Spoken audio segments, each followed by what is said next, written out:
Das verdächtige Fahrzeug wurde im Stadtzentrum angehalten, nachdem die Polizei einen Hinweis von einem Anwohner erhalten hatte. Als sie den Kofferraum öffneten, fanden sie einen kleinen Metallkäfig mit 3 zitternden Gepardenjungen. Der Fahrer wurde wegen illegalen Transports von Wildtieren über die Grenze festgenommen. Der Aussage zufolge wurde die Gepardenmutter unterwegs erschossen, um die 3 Jungen besser kontrollieren zu können. Die Polizei brachte die 3 Geparden umgehend zur vorübergehenden Behandlung und Versorgung auf die Wache. Im Empfangsraum stellten Polizisten warme Milch und Handtücher bereit, um die 3 Jungen warm zu halten. Ein junger Beamter saß auf dem Boden und fütterte einen Geparden vorsichtig aus einer Plastikflasche. Die Jungen beruhigten sich allmählich und klammerten sich an die Füße der Menschen, die sie gerade gerettet hatten, als suchten sie Halt. Die Polizisten kümmerten sich abwechselnd um sie, wischten sie ab und hielten ihren kleinen Käfig sauber. In den ersten Tagen entwickelte sich eine unerwartet enge Bindung zwischen den 3 Jungen und den Beamten.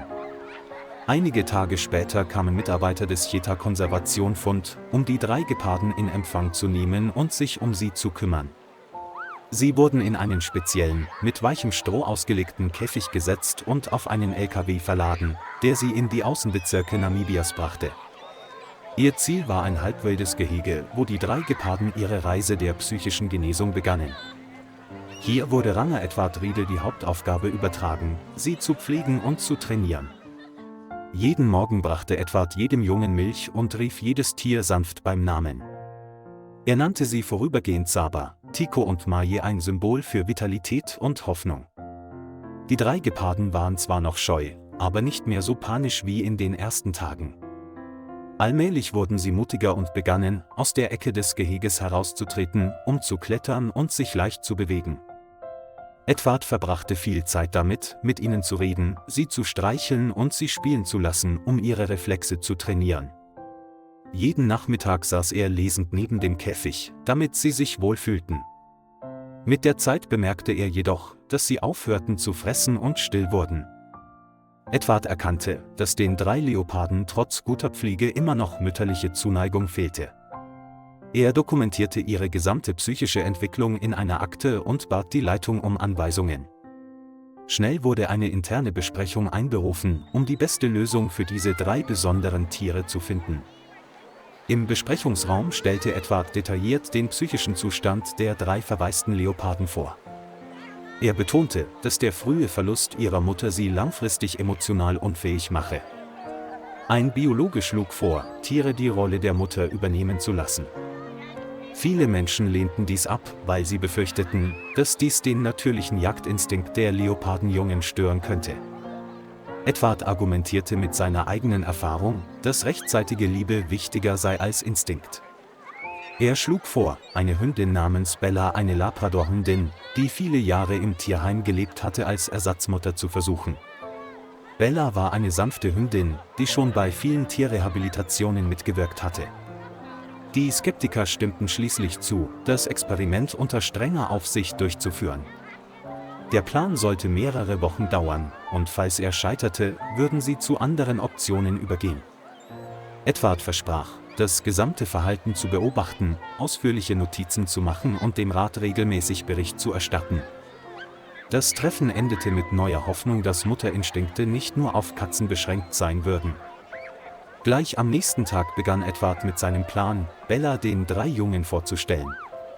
Zuerst stand Bella nur abseits und beobachtete, während die 3 Jungen jede ihrer Bewegungen misstrauisch beobachteten.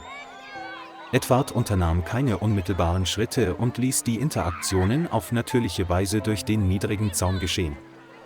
Nach ein paar Tagen kam Bella näher, setzte sich hin und schnüffelte in der Nähe des Käfigs der Jungen. Saba kam als erste näher und berührte sanft Bellas Nase. Auch Maye und Tiko folgten allmählich und umringten Bella furchtlos.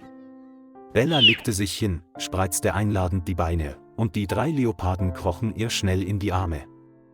Der Anblick berührte Edward über alle Maßen, ein magischer Moment zwischen den Arten. Bella begann, sich wie richtige Kinder um sie zu kümmern, leckte ihr Fell, wachte über sie und beschützte sie. Die 3 Leoparden klammerten sich überall an Bella, schliefen zusammen, spielten miteinander und wetteiferten sogar darum, nah an ihrem Bauch zu liegen. Die Mitarbeiter des Schutzgebiets waren jeden Tag aufs Neue erstaunt, diese besondere Bindung zu beobachten. Bella lehrte sie Sanftmut und Vertrauen, und sie gaben ihr zum ersten Mal die Rolle einer vollwertigen Mutter. Die mütterliche Bindung zwischen einem Hund und 3 Leoparden entstand und überschritt alle natürlichen Grenzen. Bella wurde von klein auf ihre Mutter, Beschützerin und beste Freundin. Saba, Tico und Maje wuchsen schnell, ihr glänzendes Fell und ihr muskulöser Gang wurden allmählich deutlich.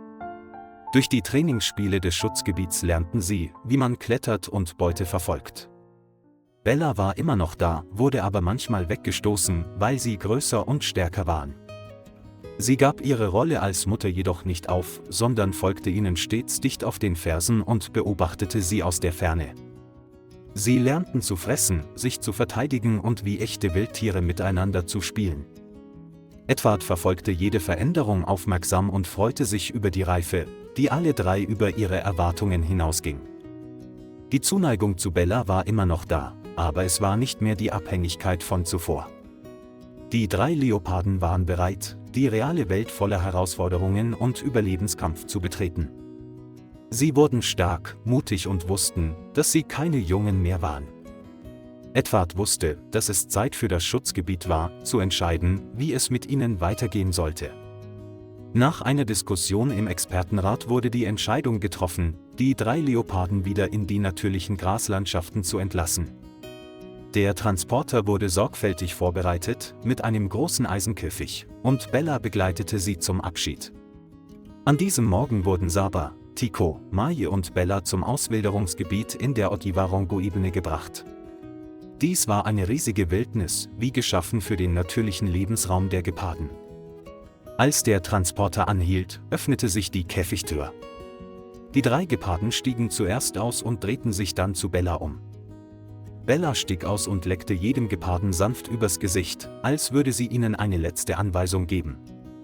Saba rieb ihren Kopf an Bellas Nacken, Maje legte sich zu ihren Füßen, und Tico leckte widerwillig Bellas Nase. Edward stand da und beobachtete sie aus der Ferne. Seine Augen waren stolz und traurig zugleich, als er den Abschied miterlebte. Die 3 Geparden drehten ein letztes Mal ihre Köpfe und rannten dann schnell auf die weiten Felder zu. Bella jagte nicht, sondern saß nur da und beobachtete mit schweigenden Augen, während ihr Schwanz sanft das Gras leckte. Das Auto fuhr langsam davon, Edward klopfte Bella auf die Schulter. »Du hast ein Wunder vollbracht, Mädchen.« Die weiten grünen Felder hießen die 3 Leoparden willkommen und kehrten dorthin zurück, wo sie hingehörten. Von nun an können sie mit der Kraft, den Erinnerungen und der Liebe, die sie in sich getragen haben, weitermachen. Eine neue Geschichte des Überlebens, der Integration und der Unabhängigkeit erwartet sie. Bella hingegen hat ihre 3 Kinder nicht verloren, sie hat ihnen geholfen, sie selbst zu werden. Ihre Liebe wird die Herzen derer, die geboren wurden, um mit dem Wind zu laufen, für immer begleiten. Liebe Freunde, vielen Dank, dass ihr euch die Zeit genommen habt, die Geschichte zu verfolgen. Vergesst nicht, den Kanal zu liken und zu abonnieren, um uns zu unterstützen.